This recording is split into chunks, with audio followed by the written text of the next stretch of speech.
A respected hospital leader comes to the ER with serious pain, but the doctor ignores her, not knowing who she really is. Her journey reveals the problems in the system, leading to a powerful change that no one expected.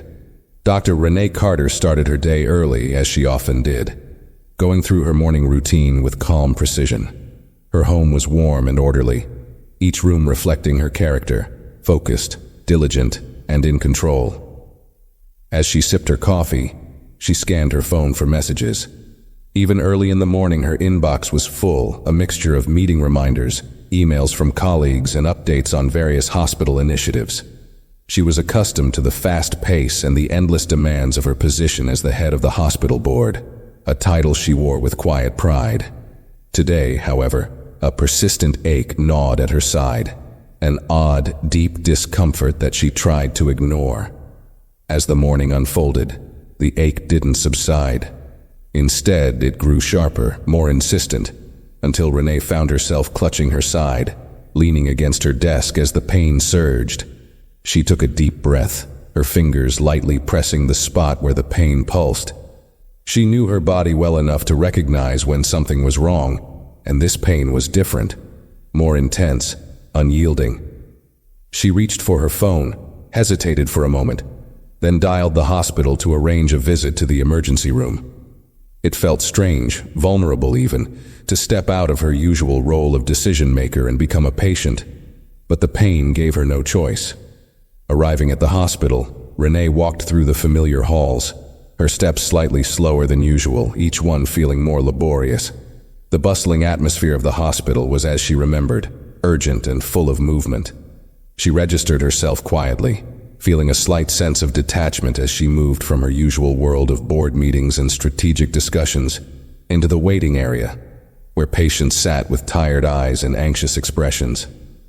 Despite the pain that twisted inside her, she offered a polite nod to the receptionist, settling into one of the uncomfortable plastic chairs. She glanced around, noting how out of place she felt on this side of the hospital, a place she rarely visited, but one she knew held its own stories, its own struggles. Minutes turned into an hour and the pain grew sharper, almost clawing through her. A nurse finally guided her to a small room, checking her vitals with a quick efficiency that left Renee feeling like just another body in the system, waiting to be analyzed and moved along. She asked if Dr. Thomas Richards would be attending to her, and the nurse confirmed it with a smile. Renee nodded, trying to steady her breathing as she waited. The minutes dragged on, each one marked by a new wave of pain that seemed to tighten its grip on Renee's side. She shifted uncomfortably on the examination bed, her hands pressing against the cold sheet beneath her, trying to focus on anything but the ache radiating through her body. Just as she closed her eyes, attempting to steel herself, she heard the door swing open. Dr. Thomas Richards entered with a brisk stride, barely glancing at her as he flipped through her chart. His white coat was immaculate, his movements swift and practiced, carrying an air of certainty that seemed almost dismissive. "Miss Carter," he said without looking up, his tone efficient and detached. "What seems to be the issue today?" Renee held back a wince at the sound of her name. She cleared her throat, carefully explaining the pain, describing how it had started as a dull ache and had intensified over the past few hours. She spoke with clarity, detailing her symptoms with a practiced precision, avoiding any hint of dramatics. But Dr. Richards seemed uninterested in the specifics. His eyes were on his clipboard, his pen scratching quick notes without pause as if her words were barely registering. He murmured, finally glancing up with a quick assessing look. "This kind of pain. It's not uncommon, especially in someone who's, well..." He hesitated, gesturing vaguely. "Under a lot of stress. You mentioned you have a demanding job, right?" Renee's jaw tightened slightly, her eyes meeting his with a steady gaze. She explained that while her work was indeed intense, she knew her body and was certain this pain wasn't simply stress. Dr. Richards offered a slight, polite smile, but she could see in his eyes that he had already formed his conclusion. "Look," he said, softening his tone just a little as if explaining something obvious. "We see this a lot. High-achieving individuals, especially women, sometimes experience physical symptoms that are rooted in stress. It's probably nothing serious, just your body's way of telling you to slow down." His words were delivered with a confidence that left little room for argument, his tone almost patronizing. Renee felt her stomach twist, the pain momentarily overshadowed by a growing frustration. She took a breath, choosing her words carefully. "I appreciate your perspective, Dr. Richards, but this pain isn't something I've felt before. It's deeper, and it's getting worse." She tried to keep her voice calm, professional, but there was an edge to it that she couldn't quite mask. Dr. Richards let out a soft sigh, the kind that suggested he had already made up his mind. "I'll order some basic tests just in case, but it's likely stress-related," he said, scribbling on his clipboard, before nodding curtly and stepping out without another word.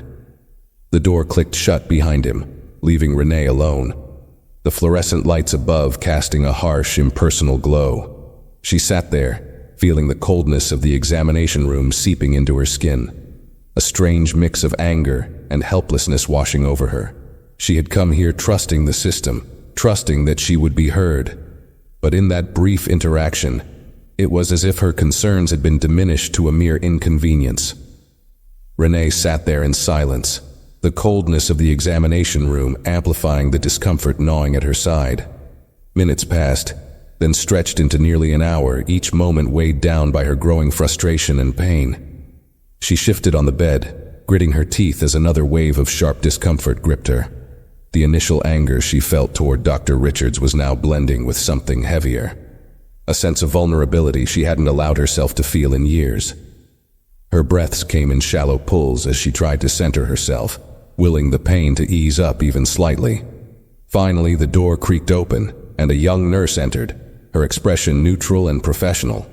She glanced at Renee's chart, then at the few notes Dr. Richards had jotted down. "Dr. Richards has ordered some preliminary tests," the nurse said, her voice soft but detached, almost as if she were used to delivering news without personal connection. "We'll take you for blood work and a quick scan."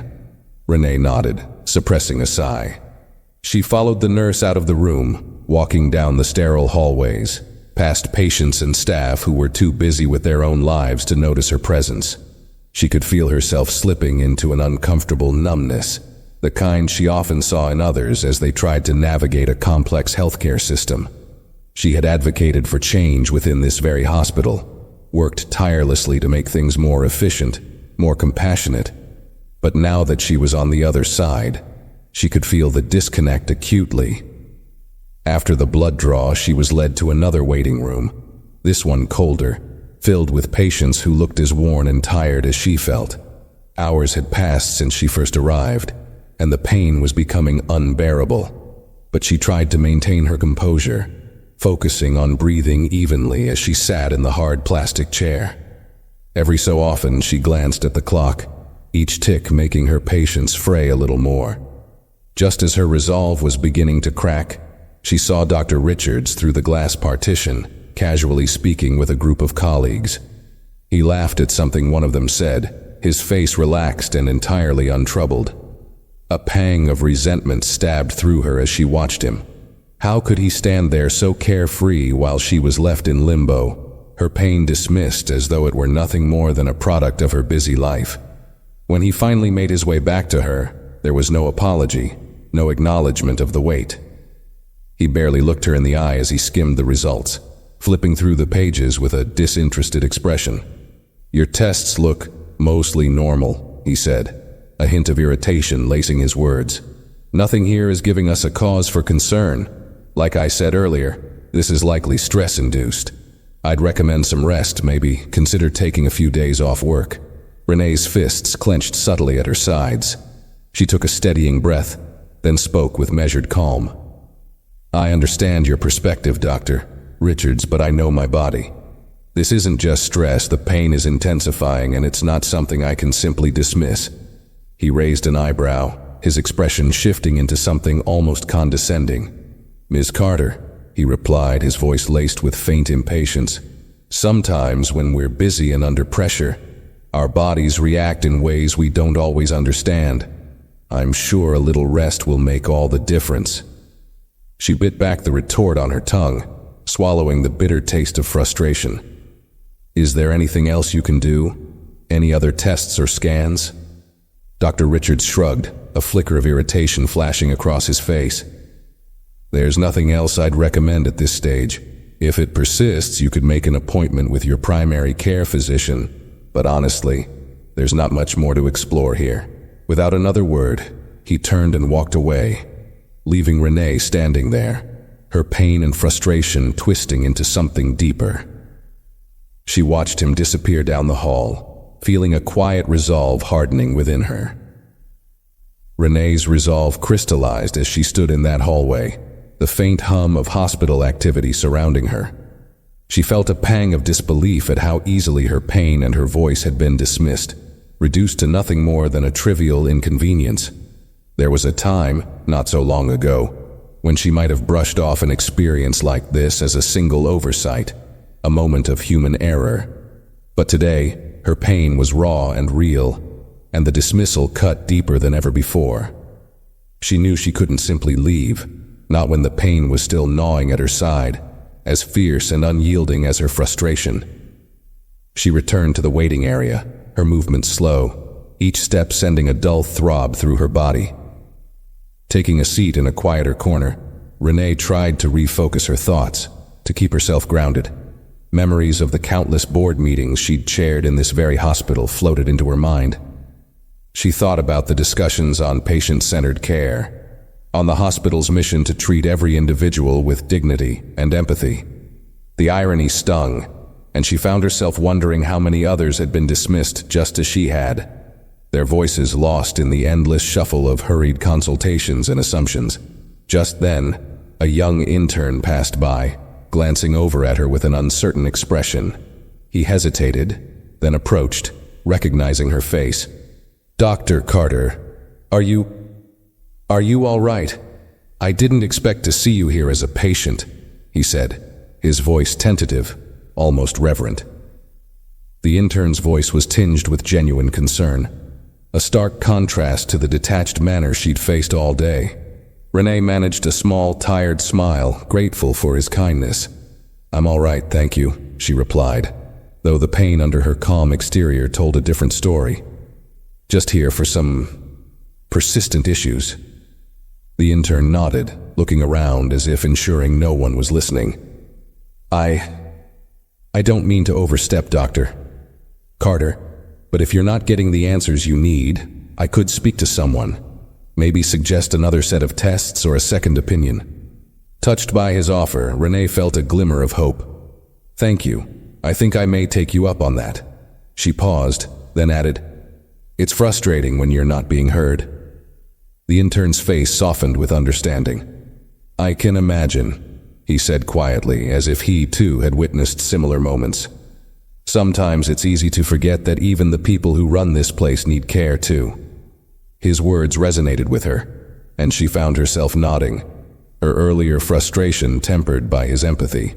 But as the intern left to seek out additional help, she was struck by an undeniable truth.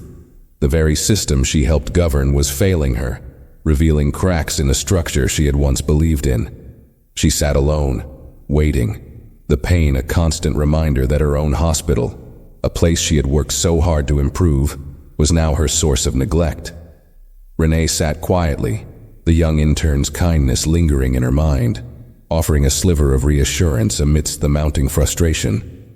But as the minutes stretched into another hour, the sliver faded, and the pain clawed back with renewed intensity. Her breathing grew shallow as she tried to find a comfortable position, but each adjustment seemed to bring only sharper discomfort. She glanced around the waiting area, watching other patients move through the system with varying levels of urgency. She had seen this scene so many times before, but from the other side, as a decision-maker, not as someone in need. Finally, the intern returned, his expression apologetic, his shoulders slightly slumped. "I'm sorry, Dr. Carter," he began, glancing down as he spoke. "Dr. Richards isn't authorizing any additional tests right now. He believes that nothing serious is showing up on the initial results." Renee nodded, the words sinking in with a familiar weight. She managed a polite, though pained, smile. "I appreciate your effort."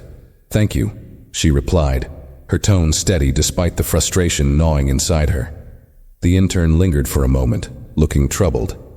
"I tried to explain that you were still in pain, but he insisted that stress might be the main factor here." Renee's hands clenched subtly in her lap. She felt the familiar burn of indignation, but this time it was edged with something deeper, a raw, simmering anger that she hadn't felt in years. She knew her own body. She knew this was no ordinary discomfort, no passing ailment to be shrugged off with a vague excuse. She was too familiar with the ways people could be misjudged, too aware of the quiet, insidious biases that sometimes wormed their way into decisions meant to be impartial. The intern lowered his voice. "If you'd like," he offered hesitantly, "I could call one of the other attending doctors. Sometimes a different perspective can—" "That's kind of you," she interrupted gently, "but I don't want to cause trouble." She gave him a reassuring nod, though inside she was wavering. In her role as head of the board, she had always encouraged teamwork, had championed the idea of collaboration and respect between staff. Yet here she was, experiencing firsthand how a single judgment could sideline a patient's concerns. The intern nodded, clearly reluctant but respectful of her decision. "Of course, Dr. Carter. But if there's anything else I can do, just let me know." As he walked away, Renee felt a pang of regret, wishing she hadn't brushed him off so easily. But she was tired, too tired to keep pushing when every effort seemed to fall on deaf ears. She glanced at the clock on the wall, realizing she had been at the hospital for nearly half the day. Yet she was no closer to answers than when she had first walked in. As the hours continued to slip by, Renee's frustration grew heavier, like a weight pressing down on her chest. The once familiar hospital halls now felt foreign, almost hostile, each passing moment making her feel more invisible. The pain in her side throbbed relentlessly, a sharp reminder of her helplessness in a place she should have felt protected. She had always believed in this hospital, trusted its staff, and fought for policies that would improve patient care. Now, that trust felt misplaced, and the irony was bitter. Just when she thought she couldn't sit still any longer, Dr. Richards reappeared, his face betraying a faint hint of annoyance. He carried a stack of charts, flipping through them absent-mindedly, before glancing up at her with an expression that was almost exasperated. "Ms. Carter," he began, his tone clipped, "I thought we discussed that stress might be a likely cause of your discomfort. I don't see the need to pursue further diagnostics at this point." Renee met his gaze, her own eyes steady and unwavering. Despite the pain, she sat up straighter, carefully choosing her words. "Dr. Richards, with all due respect, I'm aware of my own stress levels. This pain is not just a symptom of a busy schedule or a restless mind. It's real and it's worsening." He gave a slight shake of his head, the corner of his mouth pulling into a tight, dismissive smile. "Look, I've been in this field long enough to recognize the patterns," he replied, his tone growing more patronizing with each word. "Stress can manifest in many ways. Sometimes we think it's something serious, but it turns out to be nothing more than tension." Renee felt a spark of anger flare within her. She had witnessed many doctors in her time, and she knew this type well, the kind who believed their judgment was infallible, who saw challenges to their authority as nuisances rather than opportunities to learn. But in that moment she kept her composure, channeling her frustration into a cool, measured response. "I respect your experience, Dr. Richards, but I would still like another opinion. This pain is interfering with my ability to function, and I won't ignore it." He sighed, glancing down at her chart again as if searching for some hidden clue that would validate his own assessment. "Fine," he said finally, his voice curt. "I can arrange for another scan, but I'm telling you it's unlikely to reveal anything." The word stung, layered with doubt and dismissal, yet Renee knew this was as close to cooperation as she was likely to get from him. She nodded, her expression unyielding. "Thank you," she said simply, holding his gaze for a moment longer before he turned and left the room without another word. As the door clicked shut behind him, Renee let out a slow, shaky breath. She felt a strange mix of relief and frustration, knowing that while she had finally been granted another test, it was only through sheer persistence. The pain remained, sharp and unrelenting, but her resolve was firmer now. She would see this through, no matter how many barriers were placed in her way. Renee lay on the cold metal table in the dimly lit imaging room, waiting as the technician prepared the machine for her scan. She stared up at the ceiling, focusing on her breathing. Each inhale and exhale a small attempt to push the pain aside, if only temporarily. The room was quiet, save for the occasional hum of the machine as it warmed up. She could feel the weight of exhaustion settling over her, but she forced herself to stay alert, to keep her mind focused on what was happening. She didn't want to miss a single detail, knowing that every interaction, every word exchanged, would matter. The technician, a young woman with kind eyes, gave her a reassuring nod before explaining the process. Her voice was calm and patient, a refreshing change from the condescending tone she'd endured all day. "We'll start with a few basic scans, Dr. Carter. It shouldn't take too long. Just try to stay as still as possible, and let me know if you feel any discomfort." Renee managed a faint smile, grateful for the small gesture of respect. She lay still as the machine began its slow, mechanical hum, the sound filling the room as it worked. Her mind wandered to her responsibilities, to the meetings she was missing, to the people who were counting on her. She thought of her role on the board, all the hours spent shaping policies to ensure that patients received timely, compassionate care.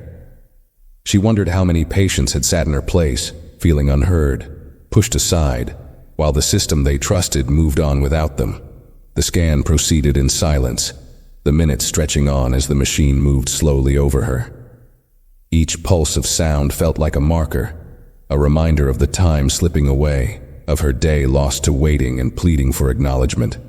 She could feel a pang of doubt creeping in, whispering that maybe this was all for nothing, that she would leave this hospital without answers, only more questions. When the scan was finally over, the technician helped her sit up, offering a supportive hand as she eased off the table. "We'll get these results to Dr. Richards shortly, Dr. Carter," the technician said with a reassuring smile. "It shouldn't be too long." "Thank you," Renee replied, her voice soft but grateful. She made her way back to the waiting area, the ache in her side now sharper, more insistent. As she sat down, she tried to quell the growing wave of impatience, reminding herself that answers would come soon. But deep down, she couldn't shake the feeling that Dr. Richards would find some way to dismiss these results too, to make them fit his narrative of stress and overwork. The minutes stretched on again, the ticking of the clock a constant reminder of her helplessness in this situation. She shifted in her seat, trying to find some semblance of comfort, but the hard plastic chair offered no relief. The waiting was becoming unbearable, each second amplifying her frustration, the pain and the quiet indignation simmering beneath it all. Finally, Dr. Richards appeared again, holding her scan results in his hands. His expression was neutral, unreadable as he approached.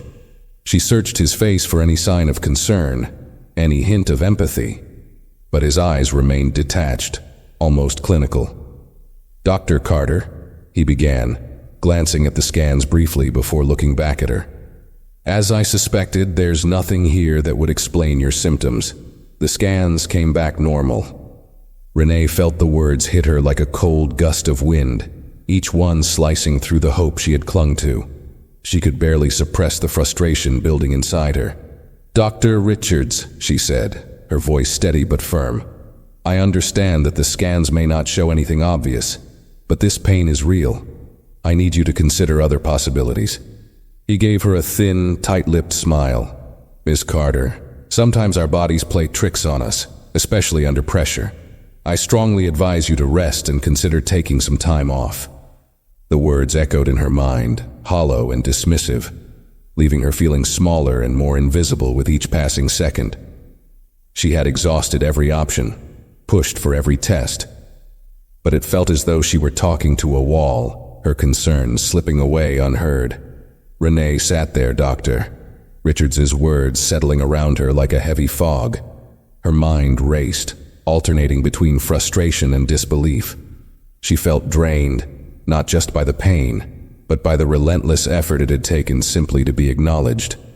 For a moment she considered giving up, letting the numbness swallow her, but a quiet strength within her pushed back.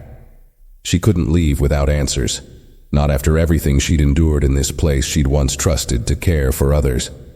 Summoning the last of her resolve, Renee looked Dr. Richards directly in the eye. "Dr. Richards," she began, her voice calm yet steely. "I've spent my career advocating for patient-centered care in this hospital. I know what it means to truly listen to someone, to understand that their experience and their pain are valid, regardless of what the tests may show. This pain is affecting my life. I'm not asking for miracles. I'm asking for you to see me as a person who deserves thorough care." Dr. Richards shifted uncomfortably, a flash of something unreadable crossing his face. "Ms. Carter, I understand your frustration," he replied, his tone softening slightly, though still carrying a hint of impatience. "But from a medical standpoint, there's no evidence to justify further investigation. I'm confident that rest will alleviate your symptoms." Renee's heart sank. She had laid herself bare, spoken her truth as plainly as she could, and yet, here he was, still unmoved, still fixed in his assumptions. A sense of finality settled over her, and she realized there was nothing more she could say that would make him see her as anything other than an inconvenience. She wanted to argue, to push further, but the weight of exhaustion held her back. She had nothing left to give. Without another word, Dr. Richards turned and left, leaving her alone once more, his figure disappearing into the bustling corridor. Renee sat in silence, her mind numb, her body still pulsing with that persistent, unyielding pain. She felt adrift, untethered from the hospital she had once held in such high regard. The irony was almost too much to bear, that the very institution she had fought so hard to improve had now become the source of her greatest disillusionment. As she prepared to gather her things and leave, the young intern appeared again, his face etched with worry. He paused, hesitant, then approached. "Dr. Carter," he said quietly, "I'm sorry things turned out this way. I know you deserved better than this." Renee looked at him, the sincerity in his eyes cutting through the numbness that had settled over her. She managed a small, grateful smile. "Thank you," she replied softly. "Sometimes it's enough just to be seen." The intern hesitated, then spoke again, his voice barely above a whisper. "If there's anything I can do, outside of all this," he gestured to the hospital around them, "please let me know. I believe you, Dr. Carter." Those words, simple and sincere, touched something deep within her. For the first time all day, she felt a glimmer of validation, a reminder that she wasn't alone in her struggle. She nodded, unable to speak, and the intern gave her a respectful nod before slipping away, leaving her with the quiet echo of his words. As she walked out of the hospital, her steps slow and measured, Renee felt the weight of the experience settle heavily on her shoulders. She had come here as a patient in need, but she was leaving with something else, a renewed understanding of the quiet battles people fought daily, the struggles that often went unseen. And with each step she resolved that this wouldn't be the end of her story. She would make sure no one else felt dismissed, unseen, or unheard in this hospital again. As Renee exited the hospital, a wave of fatigue washed over her, but there was a simmering determination underneath, something sharp and resolute. The evening air was cool against her skin, a stark contrast to the sterile, indifferent atmosphere she had left behind. She paused for a moment, looking back at the towering building that she had once regarded as a place of hope and healing. Now, it loomed before her as a symbol of indifference, a reminder of the systemic biases that had, in one grueling day, shifted from a distant issue to a deeply personal reality. Back at home, she allowed herself a moment to rest, sinking into her favorite chair, the ache in her side still present, but muted, at least for now. She considered her options, her mind sifting through the faces she had seen today, the fleeting moments where empathy had slipped through the cracks. Like the young intern's sincere gaze, his quiet offer to help. She thought about how different her experience could have been if even one person had fully listened, if Dr. Richards had looked beyond his assumptions. The pain, she realized, wasn't just in her body anymore. It had settled somewhere deeper, pushing her toward action. The next morning, Renee woke with a renewed sense of purpose. The lingering pain in her side reminded her of the urgency she felt, the need to act.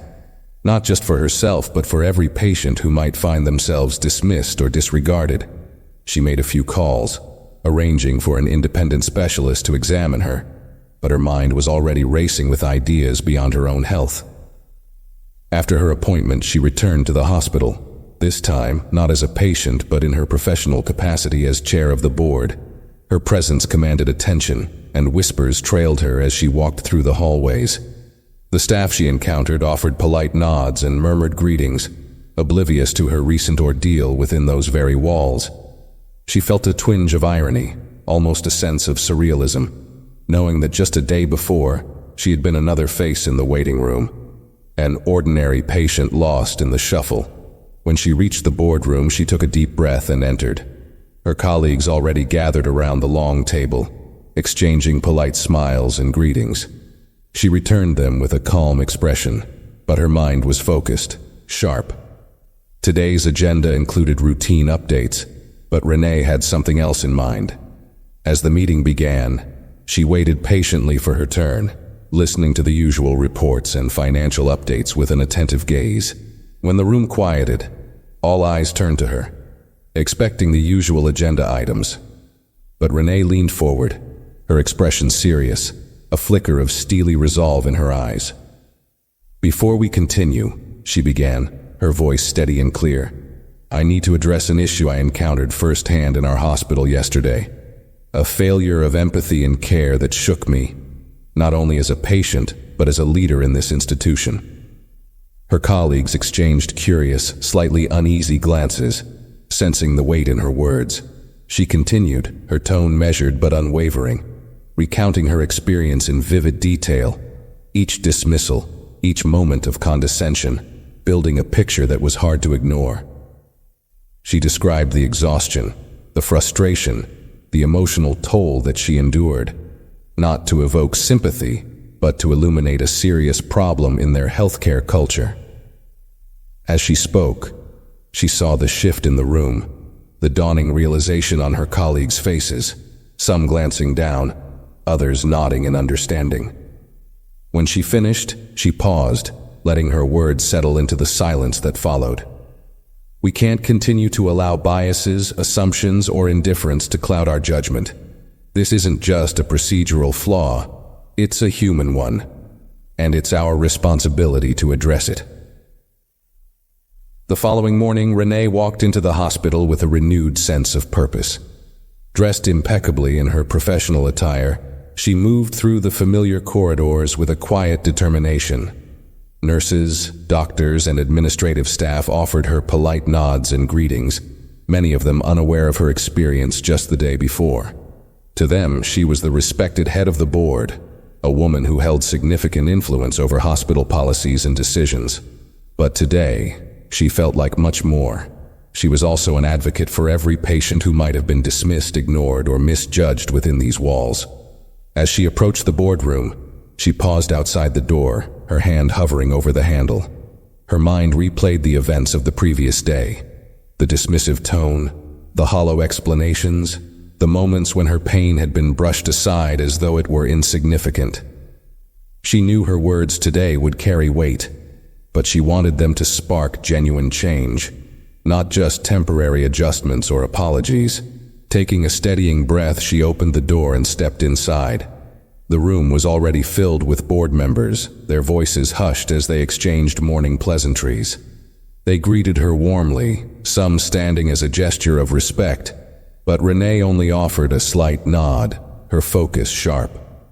Once everyone had settled, she began with the standard agenda, moving through routine items with a professionalism that kept the room engaged.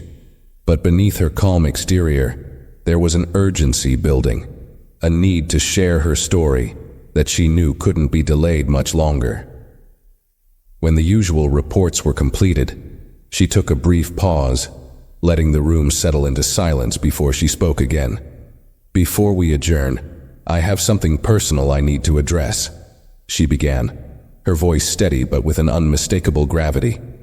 The shift in her tone drew the attention of every person in the room, their eyes focused on her with a mixture of curiosity and respect. Renee recounted her experience in detail, from her arrival in the emergency room to the final dismissive words of Dr. Richards. She spoke of the pain, the hours of waiting, the young intern's brief moments of empathy, and the crushing sense of invisibility she had felt. She didn't raise her voice, didn't embellish or exaggerate, but the truth of her story filled the room with a palpable tension. Her colleagues listened intently, their expressions shifting from surprise to discomfort, and finally to a shared sense of recognition. She saw it in their faces, the realization that this wasn't just an isolated incident, but a reflection of deeper, systemic issues within the hospital. As Renee's story hung in the air, a heavy silence settled over the boardroom. She looked around, meeting the gaze of each person at the table, allowing the weight of her words to resonate. Her colleagues shifted uncomfortably, some glancing down, others nodding slowly, the gravity of her experience settling in. She could see the dawning realization in their eyes, that this wasn't just about one patient's bad experience, but a systemic problem within the very institution they had all pledged to uphold. Clearing her throat, she continued, her voice unwavering. "This isn't just about me. Yesterday, I had the privilege, if you can call it that, of experiencing what countless patients likely endure here every day. We talk about compassion, about patient-centered care, but in practice, it seems we are missing something vital. The assumptions, the dismissiveness, and the sheer lack of empathy I encountered should not exist within these walls." One of the board members, an older man who had worked with Renee for years, leaned forward, a troubled look on his face. "Dr. Carter, we're deeply sorry you had this experience. I can't imagine how difficult that must have been, especially given your position here. But surely this is an isolated incident? Perhaps a matter of individual error on Dr. Richards' part?" Renee shook her head, a faint but resolute smile tugging at her lips. "That's precisely the problem. This isn't about one doctor, one interaction. This is about a culture that allows assumptions and biases to slip into the care we provide. I wasn't seen for my symptoms. I was seen through the lens of someone else's judgment. And if it happened to me, someone who knows this hospital inside out, it's happening to others who don't have the same voice or platform to advocate for themselves." Her words seemed to cut through any remaining doubt, and she saw a shift in the expressions around her, an acknowledgement that this issue was more pervasive than they had realized. She continued, "We need to put policies in place that reinforce the importance of listening to each patient, not as a procedural step but as a fundamental part of care. Empathy shouldn't be an optional add-on. It should be a core expectation, and we, as leaders, must set that standard." Murmurs of agreement filled the room, and she sensed a shared commitment beginning to form among her colleagues. They weren't just hearing her, they were understanding the depth of the problem, beginning to see it through her eyes. One of the board members, a woman known for her advocacy work, spoke up, her voice filled with determination. "Dr. Carter, I think it's clear that we need to act.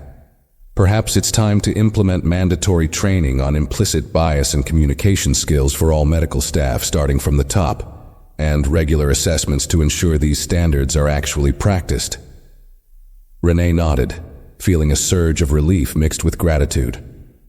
"That's a start," she agreed, "but it must go beyond training. We need accountability measures, checks and balances that encourage an environment where every patient is treated with respect and care, where voices aren't just heard, but valued." With those final words, Renee sensed that the momentum had shifted. They weren't just discussing change, they were committing to it.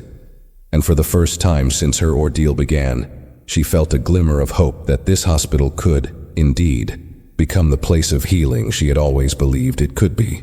The boardroom was alive with purpose now, each member energized by the vision Renee had set forth.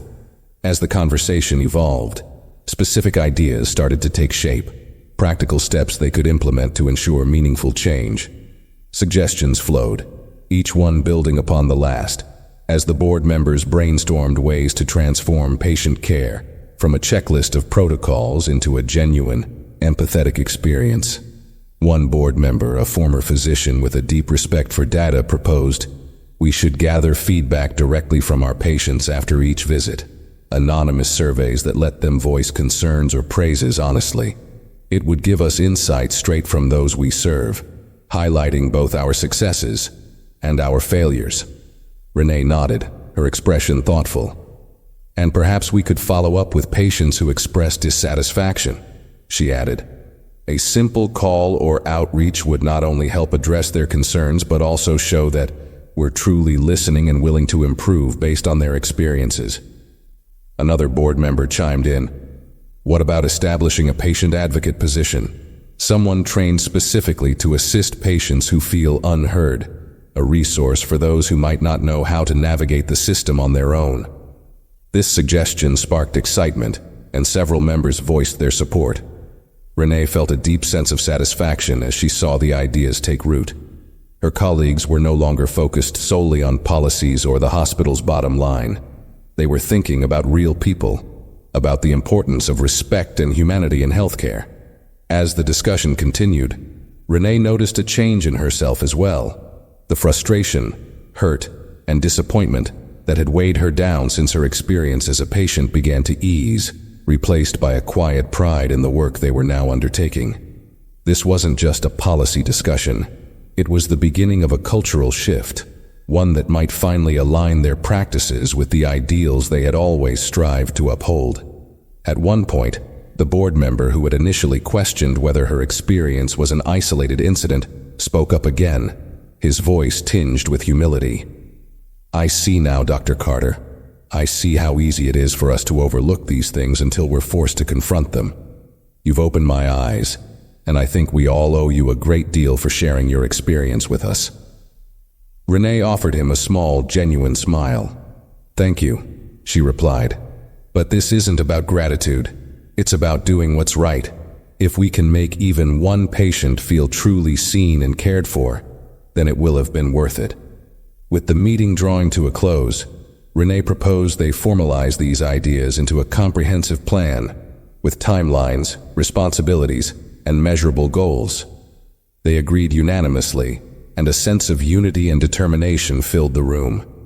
As they dispersed, she felt a profound sense of fulfillment, a quiet confidence that their work was only just beginning, but that it was leading them in the right direction. As the board members left the room, Renee lingered, allowing herself a moment to absorb the impact of what had just transpired. The room was quiet now, the echo of their commitments and resolutions still lingering in the air.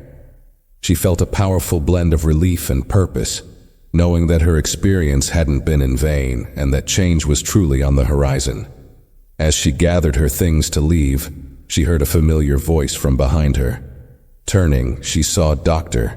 Richard standing in the doorway, his expression reserved, though there was a hint of something else, perhaps regret or humility, that softened his usual demeanor. He stepped into the room, letting the door close quietly behind him, and met her gaze, his eyes searching for the right words. "Dr. Carter," he began, his tone subdued, "I wanted to speak with you. I heard about the meeting, about what you shared with the board. I didn't realize yesterday that—" He trailed off, struggling with how to address the weight of his own actions. Renee observed him quietly, giving him space to gather his thoughts. She could see that this wasn't easy for him, that he was standing before her, not as the self-assured doctor she had met yesterday, but as someone confronting a hard truth about himself. "I wanted to apologize," he finally said, his voice barely above a whisper. "I dismissed you yesterday, and I see now how wrong that was. I let my own assumptions cloud my judgment. I didn't treat you with the respect or the attention you deserved, and I'm sorry." Renee nodded slowly, acknowledging his words. "Thank you for saying that," she replied, her tone calm but firm. "But I need you to understand that this apology can't be just words. There are so many patients who don't have the same voice or platform to make their experiences known. What happened yesterday can't happen again. Not to me, not to anyone else." Dr. Richards looked down, absorbing her words, and nodded. "You're right. I let my biases get in the way, and I see now how damaging that can be. I want to do better, Dr. Carter. If there's anything I can do to help with the changes you propose today, I'd like to be a part of it. I need to be a part of it." Renee studied him for a moment, noting the sincerity in his expression. She saw a man grappling with his own shortcomings, someone who had been forced to confront the limitations of his perspective. It wasn't easy, she knew, but this moment held the possibility of growth. "Then start by listening," she said gently. "Listen to your patients, to their words, their expressions. Let them be more than symptoms on a chart. That's where it begins." He nodded, visibly humbled, and offered her a small, respectful bow of his head. "Thank you, Dr. Carter. I'll remember that." As he left the room, Renee felt a profound sense of closure. This experience, as painful as it had been, had sparked change, not just within the hospital, but within individuals too. She left the boardroom with a renewed sense of hope, knowing that the journey toward true, compassionate care had finally begun. Renee walked out of the boardroom, feeling lighter but deeply contemplative. The hospital corridors, so familiar yet recently tainted by her experience, now seemed to pulse with a new energy. Each staff member she passed felt like a part of this quiet, ongoing revolution, and she wondered how many of them would be willing to embrace the changes that were coming. She believed in the capacity for growth, but she also knew that transforming a culture wasn't simple. It would require vigilance, dedication, and the commitment of every individual who walked these halls. As she moved toward the exit, she noticed the young intern from the previous day standing at the nurse's station, flipping through charts. His face brightened when he saw her, and he took a step forward, as if eager to speak. Renee smiled warmly, approaching him. "Dr. Carter," he said, his voice filled with genuine relief and respect. "I heard about the board meeting. Some of the other staff have been talking about it, how you shared your experience. I can't tell you how much that means to people here, especially those of us who see patients struggling to be heard every day." Renee nodded, touched by his sincerity. "I'm glad it's already having an impact. Change starts with awareness, with acknowledging that we can always do better." The intern's face softened. "Honestly, it's inspiring. It makes me feel like there's hope for all of us to grow, to be the kind of doctors patients can trust and rely on." "That's exactly what I wanted to achieve," she replied. "But it's going to take a lot of us to keep that momentum going. People like you, who care, who listen, are the foundation of this change." He looked at her with a quiet sense of pride, his posture straightening as he took in her words. "Thank you, Dr. Carter. I'll do my best to live up to that. And if there's ever anything you need help with, you know where to find me." Renee smiled, feeling a deep sense of hope for the future. "I'll hold you to that," she said warmly. "You're exactly the kind of doctor we need in this hospital." They exchanged a nod, a mutual acknowledgement of the journey ahead, and Renee turned to leave. As she walked toward the exit, her heart felt full, not just with relief, but with a renewed sense of purpose. This wasn't merely a victory over a single day's frustration. It was the beginning of a lasting change that could reshape everything she believed in. And as she stepped out into the cool afternoon air, she felt ready to face whatever challenges lay ahead, confident that the seeds of transformation had truly been planted.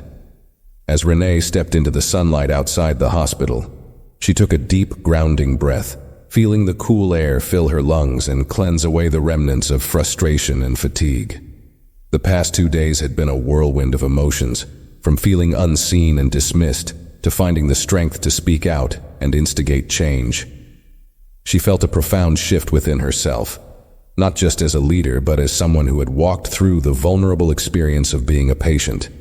This renewed understanding and empathy now pulsed through her, and she felt determined to carry it forward. Later that evening, as she sat in her quiet home reflecting on everything that had happened, her phone buzzed with a message. It was from the young intern, a simple line of gratitude. "Thank you for believing in the importance of listening to every voice, Dr. Carter. You've inspired more people than you realize." A warm smile spread across her face. The message, though brief, reassured her that the change she had sparked was already resonating, not only in the boardroom but also among the staff who interacted with patients daily. The intern's words reminded her that her role as a leader extended beyond policies and decisions. It was about embodying the principles she wanted to see reflected in the hospital's culture. The following days brought a series of follow-up meetings, each one focused on implementing the changes the board had agreed upon. Renee worked tirelessly, reviewing drafts for new policies on patient care, organizing staff training sessions on empathy and bias, and setting up a feedback system to allow patients a safe space to voice their experiences. She collaborated closely with other board members, ensuring that these changes weren't just superficial adjustments, but fundamental shifts that would have a lasting impact. Her days were filled with a renewed sense of purpose, and slowly, she began to notice subtle changes within the hospital. Doctors, nurses, and staff members greeted her differently, not with obligatory respect, but with a new understanding of her vision. Even Dr. Richards, whom she occasionally encountered in the hallways, would offer her a genuine nod, an acknowledgement of their shared commitment to do better. One afternoon, Renee decided to revisit the emergency department, the place where her journey had begun. She walked through the waiting area, observing quietly. The atmosphere felt different now. She saw staff members speaking kindly to patients, taking an extra moment to answer their questions, their faces open and attentive. It was a small change, but she knew that these shifts in behavior were the first steps toward building a culture of genuine empathy. As she watched the interactions around her, she felt a sense of peace. This was the hospital she had always envisioned, a place where patients could feel seen, respected, and cared for. As Renee continued her quiet observation in the emergency department, she felt an immense sense of fulfillment, but she knew there was more work ahead. Moving further into the department, she noticed a woman sitting alone, her hand pressed to her chest, her face contorted in discomfort. She looked familiar, perhaps a nurse or staff member Renee had encountered in passing. But at this moment, she was simply a patient, just as Renee had been not long ago. Renee approached her gently, kneeling beside the chair to meet the woman's gaze. "Are you all right? Has anyone seen you yet?" she asked softly. The woman looked up, her eyes grateful yet weary. "I've been waiting for a while. They said a doctor would be with me soon, but the pain it's getting worse." Without hesitation, Renee gave her a reassuring nod and stood up, glancing around until she spotted a nearby nurse. Approaching the nurse, she politely but firmly explained the situation, emphasizing the woman's visible discomfort. She spoke with the calm authority of someone who understood the system from both sides, advocating with compassion and respect. Within minutes, a doctor arrived to evaluate the woman, and Renee watched as her face softened in relief. The doctor listened attentively, asking questions and taking her symptoms seriously from the start. Renee could see the woman's gratitude in the way she relaxed, her trust gradually building as her concerns were acknowledged. As the doctor completed his initial assessment, he glanced over and noticed Renee standing nearby. A faint recognition crossed his face, and he nodded respectfully. "Thank you, Dr. Carter," he murmured, as if understanding that her presence alone had set a standard of care that everyone in the room could feel. Renee simply nodded back, humbled by the small yet significant change she had witnessed. She returned to the waiting area, taking a moment to sit quietly and reflect. This was the impact she had dreamed of. Not just policies on paper, but a real shift in how people treated one another. A living commitment to compassion woven into the hospital's fabric. Before leaving, she stopped by the nurse's station, where the young intern happened to be working. He looked up, surprised but pleased to see her. "Dr. Carter," he said with a smile, "I didn't expect to see you here." "I just wanted to observe," she replied with a gentle smile. "And it looks like things are changing for the better." The intern's smile widened. "That's because of you, Dr. Carter. You've reminded all of us what true care should look like." As she left the hospital that day, Renee's heart felt full, not only with the satisfaction of seeing her efforts bear fruit, but with the hope that this culture of empathy would continue to grow and flourish. She walked out into the sunlight, knowing that this was only the beginning. The hospital had become a place of healing again, not just in body but in spirit, and she was grateful to be a part of that transformation. In the weeks that followed, Renee observed the hospital's transformation unfold gradually but steadily. Each day she received updates from various departments implementing the new policies. Reports showed improved patient satisfaction, and even staff morale had risen as they embraced a culture of empathy and respect. Renee could see that her experience had sparked something fundamental, an awareness that extended beyond just following procedures. One morning, she received an email from the hospital's patient advocacy office. They had compiled feedback from recent patients, and the responses were overwhelmingly positive. Patients noted feeling genuinely listened to, describing interactions where doctors and nurses had taken extra time to explain diagnoses, answer questions, and acknowledge concerns. The advocacy office mentioned a specific case, an elderly patient who had been in and out of the emergency room several times for chest pain. In the past, he'd been dismissed as having anxiety. This time, the staff had approached his symptoms with fresh eyes, ultimately diagnosing a heart condition that had been missed before. Renee felt a surge of pride reading these stories. Each one was a testament to the hospital's commitment to doing better, a reflection of the dedication she'd poured into these changes. But her attention was drawn to the last line of the report, a personal note from the head of the advocacy office, thanking her for her courage in sharing her own experience and inspiring a shift in how they approached patient care. Just as she finished reading, her office phone rang. It was Dr. Richards. "Dr. Carter," he began, his voice carrying a warmth that was new and genuine. "I thought you'd want to know. I've been working with the interns, focusing on communication and patient empathy. It's been humbling but rewarding. I can see how much this new approach is helping, not only with patients but in how we feel about our work." Renee was pleasantly surprised. "That's wonderful to hear, Dr. Richards. I'm glad you've taken this on. It means a lot, not just to the patients, but to everyone who wants to see this hospital become a true place of healing." There was a pause, and then he replied, "Thank you, Dr. Carter, for giving us the push we needed. And thank you for holding me accountable. I'm learning more than I expected." After they ended the call, Renee sat back, feeling a sense of closure and profound fulfillment. The transformation was underway, reaching even those who had initially resisted. Her journey from being a patient dismissed in pain to the force behind this change had come full circle. As she glanced at the stack of files on her desk, she felt ready to tackle whatever challenges lay ahead. She knew this was only the beginning, but she was confident now, more than ever, that the hospital was on the right path. The walls that had once echoed with her frustration were now alive with a renewed spirit of compassion and understanding. In the weeks that followed, Renee continued to oversee the hospital's transformation with both a meticulous eye and a hopeful heart.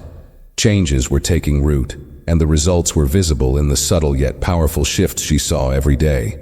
Staff across all departments were embracing the new empathy training and patient feedback initiatives, not just as duties, but as opportunities to grow in their roles. From the emergency department to the specialist clinics, She saw firsthand how these new practices were shaping a more compassionate, patient-centered approach. There was a quiet, yet unmistakable ripple effect. People were beginning to feel empowered to speak up, to challenge outdated norms, and to prioritize true understanding over efficiency alone. One morning, as she prepared for her day, Renee received an email from the young intern, whose kindness had been a balm to her during her own painful experience in the ER. He wanted to share the story of a recent patient he'd treated, a woman who had come in with recurring abdominal pain. Previously, her symptoms had been dismissed as indigestion or stress, but with Renee's story still fresh in his mind, the intern chose to dig deeper. Through additional tests and close listening, he discovered that she had a rare, treatable condition that had gone undiagnosed for years. Renee felt an overwhelming sense of pride reading his email. The intern's attentiveness and willingness to challenge initial assumptions had made a profound difference in that patient's life. This was exactly the outcome she had envisioned. Her experience inspiring real change, one interaction at a time. She replied to his message, expressing her gratitude for his dedication and reminding him that he was becoming the kind of doctor who could make lasting, positive impacts in the lives of his patients. Later that day, Renee attended a staff-wide meeting where new training modules on patient empathy and implicit bias were being introduced. She observed from the back of the room as doctors, nurses, administrative staff, and technicians leaned in, listening carefully to the trainers who explained the importance of seeing patients not as cases to solve, but as people with complex lives and unique stories. The trainers emphasized that every patient interaction was a chance to practice compassion, humility, and openness. As the staff began to engage in group exercises, discussing ways they could improve their own bedside manner, Renee could see a spark in their eyes, a genuine willingness to learn and grow. Toward the end of the session, the trainer invited Renee to speak, recognizing her as the catalyst for these changes. Standing before the assembled staff, she spoke from her heart, sharing her journey once more, this time with gratitude for each of them. "What you're doing here," she said, her voice steady but filled with emotion, "is not just for me or any one patient. It's for all those who come through our doors seeking help, often feeling vulnerable or afraid. Your compassion, your willingness to listen, is what transforms this place from a hospital into a sanctuary." As she finished, she saw a mixture of respect and admiration on the faces of those around her. Many of them had heard snippets of her story, but seeing her there in person, fully invested in their development, made a lasting impact.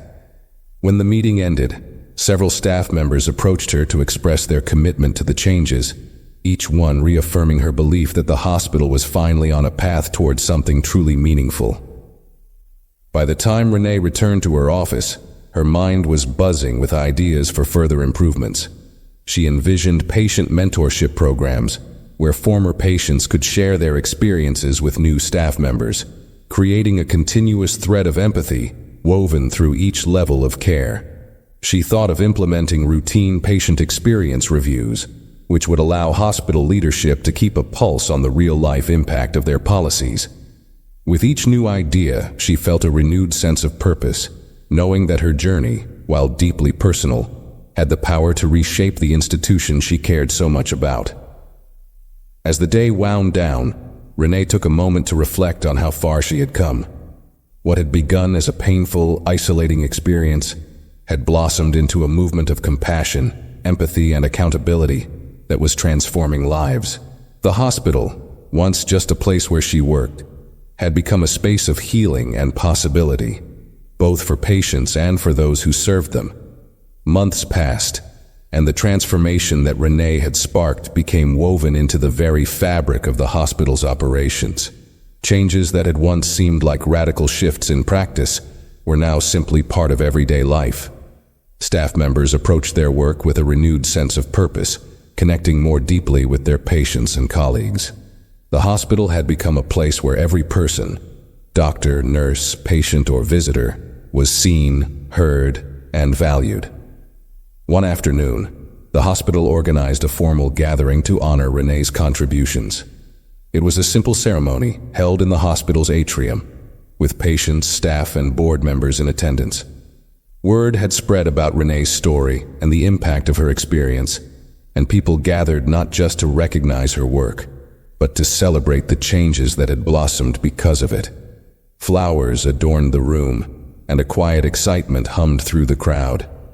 Renee stood at the front, accepting the small plaque they presented her, a modest token of appreciation, engraved with words that acknowledged her dedication to empathy and excellence in patient care.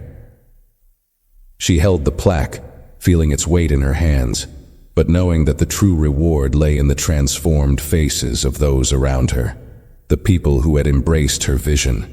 When it was her turn to speak, she took a moment to look around the room, pausing to make eye contact with the familiar faces she had come to cherish. She saw the young intern, now a confident and caring doctor, standing near the front, his eyes full of pride. Dr. Richards was there too, standing beside the nurses he had since come to respect as essential partners in patient care. In the back of the room, she noticed the elderly patient whose previously overlooked heart condition had been discovered, thanks to the culture of deeper listening she had inspired. Renee took a deep breath, her voice calm but resonant as she began. "I want to thank each and every one of you for being here today, for being a part of this journey. When I first experienced what it was like to be a patient here, I never imagined it would lead to such a profound shift. What I went through was challenging, yes, but it opened my eyes to the reality that so many others face daily. It made me realize that to make a difference, I had to speak up. And because of all of you, that message has become a movement." She paused, seeing her words sink in, and then continued. "But the truth is, I didn't do this alone. Every one of you here has taken this vision and made it your own. You've shown up every day with a commitment to listen, to care, and to bring compassion into every interaction. You're the ones who made this possible. You turned a single story into a collective impact." The room was silent, but she could see emotion flickering across faces, a mixture of pride, humility, and inspiration. Renee continued, "What we've built here is more than policy, more than training. It's a culture of humanity, a place where people can feel safe, respected, and genuinely cared for, no matter who they are. I believe that this hospital, through your efforts, has become a model for others, a beacon of hope for patients who have lost faith in the system. And as we look toward the future, I am confident that the legacy of compassion will continue to grow, reaching those who need it most." When she finished, there was a brief pause, followed by a wave of applause that filled the atrium. People stood, clapping not only for her, but for each other, for the journey they had embarked on together. Renee felt a profound sense of connection in that moment, realizing that the hospital had become exactly what she had always envisioned, a place of healing not only for patients, but for everyone who worked there as well. After the ceremony, as the crowd began to disperse, several colleagues approached her, expressing their gratitude and admiration. She spoke with each one, listening to their stories of how the new approach had transformed their work and deepened their commitment to patient care. The young intern pulled her aside, a hint of awe in his voice as he said, "Dr. Carter, you didn't just change our hospital, you changed all of us. I think you've made us better people." Renee smiled, feeling the warmth of his words. "Thank you," she said, touched. "But remember, this isn't about me.